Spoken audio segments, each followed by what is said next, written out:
జై శ్రీరామ్.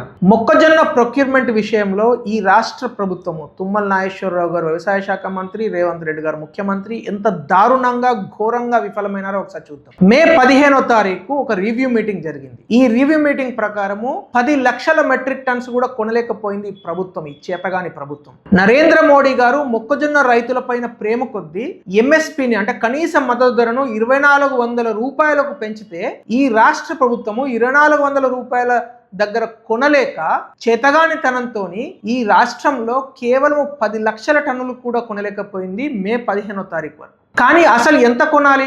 మన తెలంగాణ రాష్ట్రంలో 13.5 లక్షల ఎకరాలలో రైతులు పండించారు మొక్కజొన్న పంటను. ముఖ్యంగా పాత మహబూబ్ నగర్ జిల్లాలో, నాగర్ కర్నూలు జిల్లాలో, ఖమ్మం జిల్లాలో, కొత్తగూడెం జిల్లాలలో అనేక మంది రైతులు, లక్షల మంది రైతులు 13.5 లక్షల ఎకరాలలో మొక్కజొన్న పండించారు.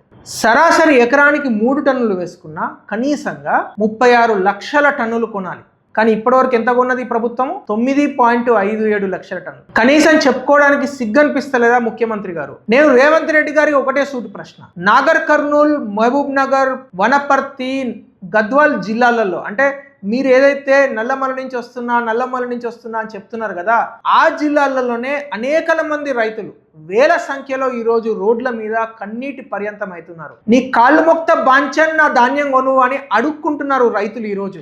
అయ్యా ముఖ్యమంత్రి గారు, ఈ రోజు రైతులు దళారుల మోసగాళ్ల వేటలో పడి ధాన్యాన్ని 1600కు 1700కు అమ్ముకుంటున్నారు. దయచేసి రైతులను మోసం చేయకండి. మోదీ గారు రైతుల మీద ప్రేమ కొద్దీ 2400 ఎంఎస్పీకి కొనమని చెప్తే మీరు 2400 ఎంఎస్పీకి కొనండి రైతుల దగ్గర.